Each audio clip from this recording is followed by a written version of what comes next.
할렐루야. 새벽 예배 자리에 나오신 성도님들을 주님의 이름으로 축복하고 환영합니다. 이 시간 함께 기도하며 예배의 자리로 나가도록 하겠습니다. 함께 기도하겠습니다. 하나님 아버지 감사합니다. 오늘도 새날 주시고 좋은 날 주셔서 이 아침에 무엇보다 먼저 주님 앞에 나아갈 수 있도록 허락하심에 감사드립니다. 오늘 하루도 하나님의 은혜 가운데 살게 하여 주시고 하나님의 은혜로 살 수 있는 믿음을 허락하여 주시옵소서. 오늘 우리가 찬양하며 함께 말씀드리며 기도할 때에 하나님 주시는 우리 마음 가운데 가득한 은혜 넘치는 하루 될 수 있도록 축복하여 주시옵소서. 감사하며 예수님 이름으로 기도하옵나이다. 아멘.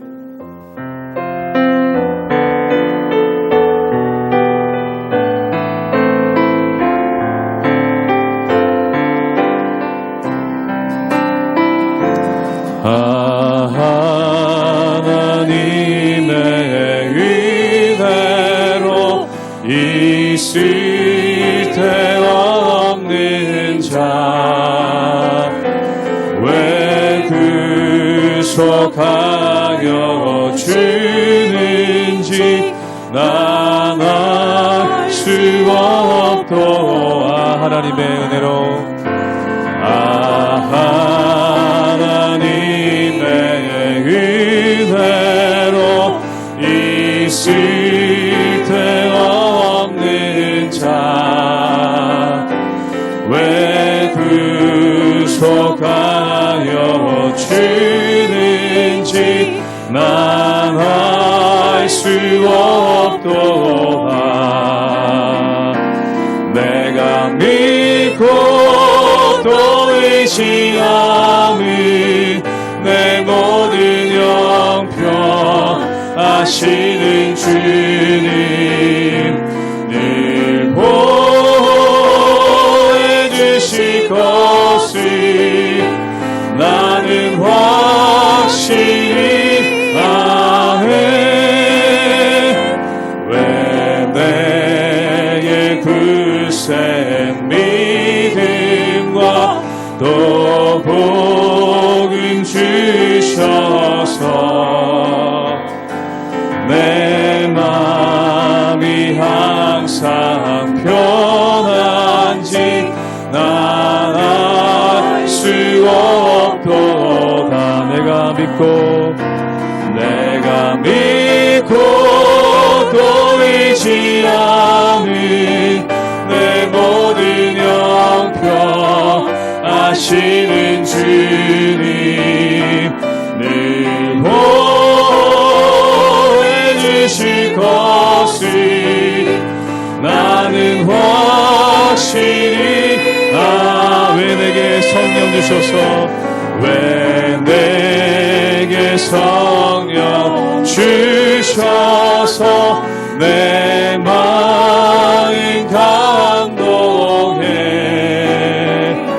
주 예수 믿게 하는지 난 알 수 없. 사절로 함께 고백합니다. 주 언제 강림하실지 주 언제 강림하실지 혹 밤에 혹 낮에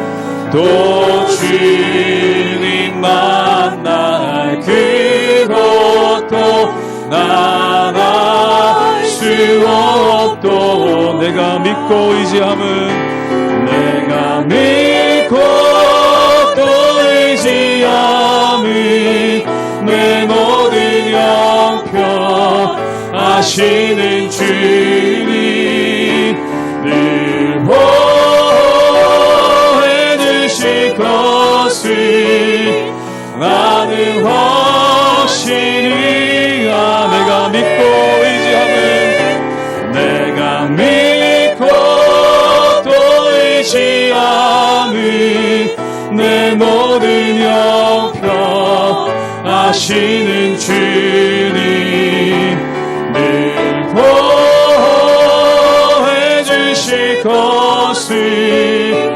나는 확실히 아멘.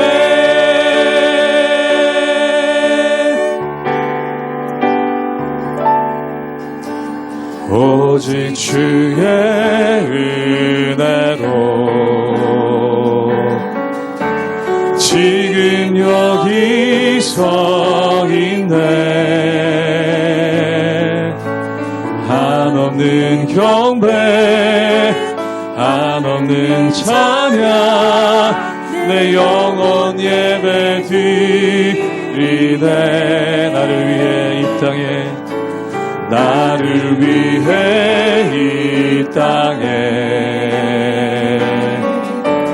오신 주의 은혜,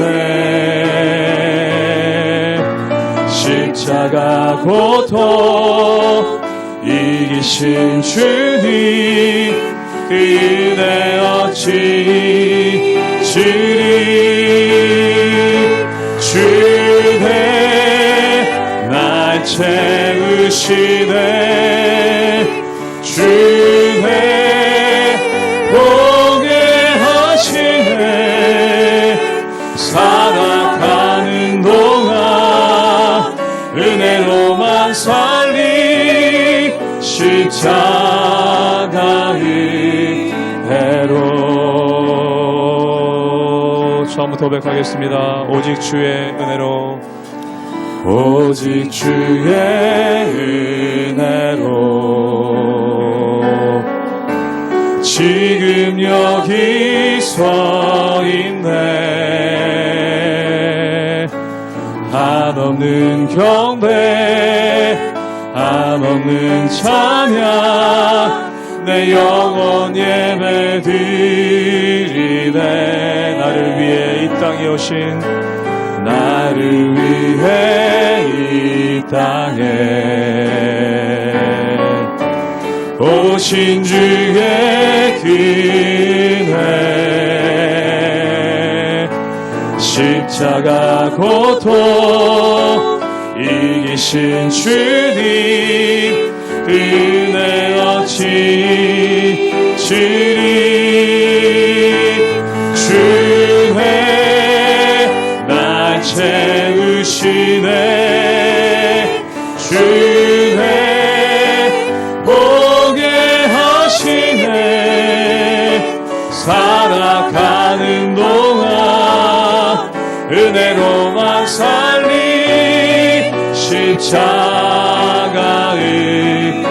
주내 날 채우시네. 주내 날 채우시네. 주내 보게 하시네. 살아가는 동안 은혜로만 살리. 십자가의 은혜로.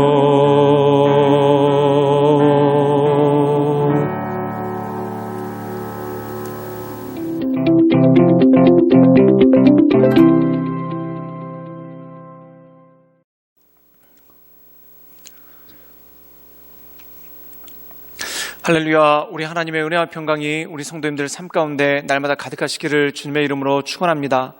우리가 함께 묵상했던 말씀에서 예수님께서 이런 말씀을 하십니다. 먼저 된 자가 나중되고 나중된 자가 먼저 될 것이다 라는 그러한 말씀을 하시죠. 그런데 이 말씀에 관해서 여러 가지 의미가 있습니다. 그런데 그 당시에 이 말씀에 집중적이었던 건 뭐냐면, 먼저 되었던 유대인들이 나중되고 나중되었던 이방인들이 먼저 되는 일이 생길 것이다 라는 그러한 말씀을 하셨다는 것이죠. 그렇다면 이방인들이 먼저 될 수 있었던 이유는 무엇입니까? 바로 그들이 예수님을 믿고 예수님의 은혜 가운데 나갔기 때문에 그렇다는 것이죠. 우리 삶 가운데서도 중요한 것이 바로 이것입니다. 예수님을 믿고 예수님의 은혜 가운데 나가는 것, 이것이 신앙생활에 있어서 가장 우선적이고 무엇보다도 중요한 그러한 모습이 그 가운데 있다라는 것이죠. 우리가 이 세상 살아갈 때, 또한 특별히 신앙생활을 하면서 우리가 여러 가지 것들에 대해서 자랑할 때가 있습니다. 내가 교회에 얼마나 오래 다녔는지, 또한 내가 교회에서 얼마나 많은 봉사를 하고 있는지, 또한 내가 교회에서 어떤 직분 가운데 있는지, 이런 것들이 우리의 자랑거리가 될 때가 있죠. 그런데 주님께서 보시는 것은 다 중요한 것이지만 가장 중요한 핵심이 무엇이겠습니까? 바로 믿음이라는 것입니다. 즉 얼마나 믿음 가운데 행하고 있는지, 하나님을 얼마나 경외하는 마음으로, 또한 하나님께 영광 올려드리기 위해 얼마나 최선을 다하고 있는지, 그것이 바로 하나님께서 보시는 핵심이고 가장 중요하게 여기시는 그러한 부분이라는 것입니다. 그러므로 우리가 주님 보시기에 합당한 하나님께 온전한 영광을 올려드리는 하나님의 사람으로서 날마다 살아가실 수 있기를 주님의 이름으로 축원합니다. 누가복음 14장 15절에서 24절 말씀입니다.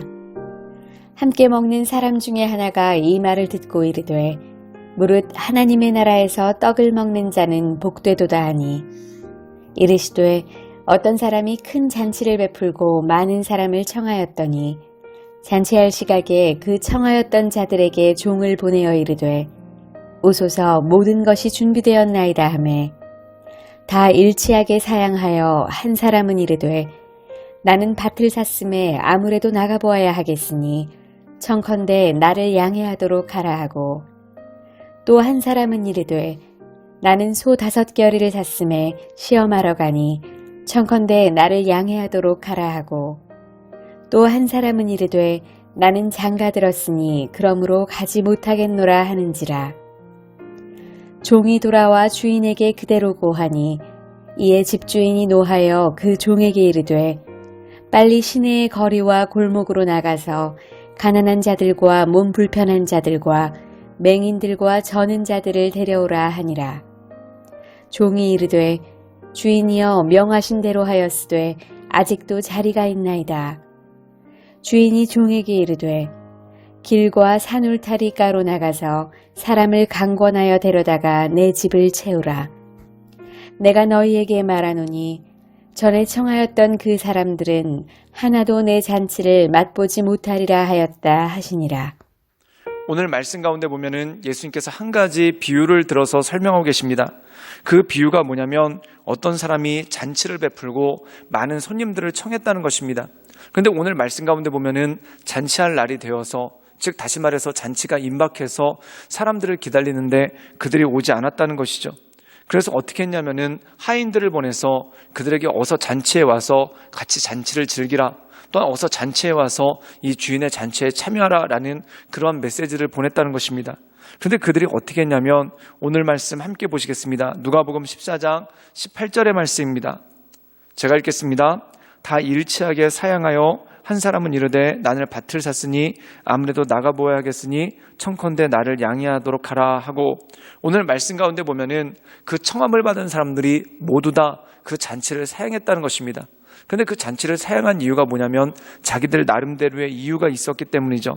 어떤 사람은 밭을 샀기 때문에 그 밭을 돌아보아야 돼서 어떤 사람은 소를 샀기 때문에 그 소를 시험하러 또한 어떤 사람은 결혼했기 때문에 자기 집을 돌보기 위해서 가지 못한다라는 그러한 말을 했다는 것입니다.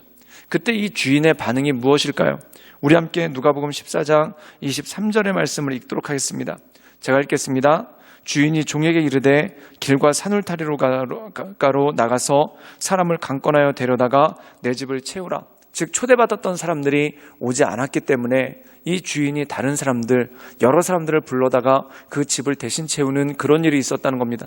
그럼 이 말씀의 뜻은 무엇일까요? 원래 초대받았던 사람들은 그 초대를 거절했기 때문에 그 잔치에 참여하지 못했고 원래 초대받지 않았던 사람들이 그 잔치에 가서 잔치를 누리게 되고 즐기게 되는 그러한 모습이 있다는 것입니다. 사랑하는 여러분, 이것은 먼저 된 자가 나중되고 나중된 자가 먼저 된다라는 예수님의 말씀과 궤를 같이 하게 되는 것을 보게 됩니다. 먼저 된 자, 초대받은 자는 누구입니까? 우리가 이 말씀 가운데 보면 유대인들이죠. 그런데 유대인들의 특징은 뭡니까? 하나님을 잘 안다면서 사실은 하나님을 가장 모르는 행동을 합니다. 또한 율법을 가장 잘 안다면서 가장 율법을 모르는 행동을 하게 되는 것을 보게 됩니다.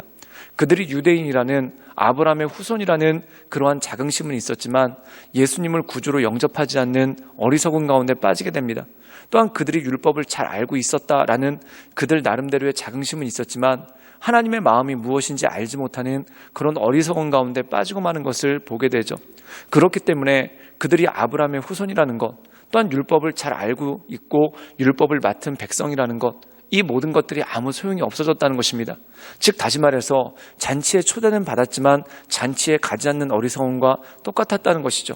그런데 오늘 말씀 가운데 보면 길가에 있는 아무 사람을 불러다가 잔치에 오라고 했더니 그들은 어떻게 했냐면 그 부름에 청했다는 것입니다. 즉 그들이 갑작스러웠지만 그 부름에 청해서 모두가 잔치에 와서 잔치를 즐기고 그 잔치를 누렸다는 것이죠. 여기서 핵심은 무엇입니까? 청함은 받았지만 가지 않으면 아무 소용이 없다는 겁니다. 그런데 청함을 받지 않았음에도 불구하고 그 잔치에 참여하는 사람들, 물론 나중에 정식으로 초대받은 것이 아니라 나중에 사람들이 강권해서 채우게 돼서 오게 됐지만 그것에 응답한 사람들에게는 잔치를 누릴 수 있는 힘과 능력이 그 가운데 주어졌다는 것이죠. 이것이 바로 신앙의 핵심이라는 것입니다. 즉 다시 말해서 믿음 가운데 행하는 것, 예수 그리스도를 믿고 그 믿음 가운데 나가는 것이 우리 신앙에 있어서 가장 중요한 부분이고 가장 필요한 부분이라는 것이죠. 즉 다시 말해서 청함을 받고 잔치에 갔으면 그것만큼 좋은 것이 어디 있겠습니까? 우리가 부르심을 받고 예비된 대로 정말 아브라함의 후손처럼 우리가 교회도 오래 다니고 또한 교회에서 여러 가지 직분도 감당하고 있는데 우리가 주님을 경외하는 마음으로 그 모든 것들을 감당하고 또한 주님께 겸손함으로 나간다면 그것만큼 좋고 선한 일이 어디 있겠습니까? 그런데 오늘 말씀 가운데 보면은 그러지 못한 모습이 있다는 것이죠. 즉 중요성이 어디 있느냐입니다. 초대를 받은 것이 중요한 것이 아니라 초대를 받고 가는 것이 중요하다는 것입니다. 그것과 마찬가지로 우리의 삶 가운데도 신앙생활 오래 한 것이 중요한 것이 아니라 어떻게 신앙생활을 지금 하고 있느냐가 굉장히 중요한 것 아니겠습니까? 그러므로 사랑하는 여러분, 신앙생활 오래 한 것만큼 날마다 믿음 가운데 굳건히 서나가시기를 주님의 이름으로 축원합니다. 그리고 또한 신앙생활이 오래 하신 지 되지 않더라도 하나님의 말씀, 그 믿음만을 붙잡고 담대하게 주님께 간구하는 마음으로 하나님의 은혜 가운데 나가시는 그런 모든 성도님들 되시기를 주님의 이름으로 축원합니다. 함께 기도하시겠습니다. 늘 언제나 살아서 역사하신 주님, 우리가 날마다 주님을 바라보며 하나님의 은혜 가운데 나가기를 원합니다. 사람은 외적인 것을 보지만 주님께서는 그 중심을 봅니다. 사람들은 청함받은 것을 자랑하지만 주님께서는 그 청함받은 자가 잔치에 오느냐를 중요하게 여기시는 것을 보게 됩니다. 우리가 이 세상 살아갈 때 주님께서 중요하게 여기시는 것, 또한 주님께서 기뻐하시는 것이 무엇인지를 깨닫고 날마다 하나님의 은혜 가운데 그 인도하신 가운데 나가는 믿음의 사람 될 수 있도록 주여 도와주시고 주님 역사하여 주시옵소서. 예수님의 이름으로 감사하며 기도드리옵나이다. 아멘.